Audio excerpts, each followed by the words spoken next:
Honours ৩য় বর্ষ folklore তত্ত্ব ও বাংলা লোকসাহিত্যে ক বিভাগের সাজেশন নিয়ে চলে এলাম।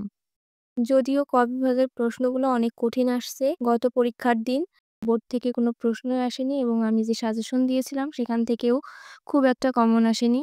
তো আজকেও একটা সাজেশন দেব, ইনশাল্লাহ কমন আসতে পারে। তো প্রশ্নগুলো দেখে নিই।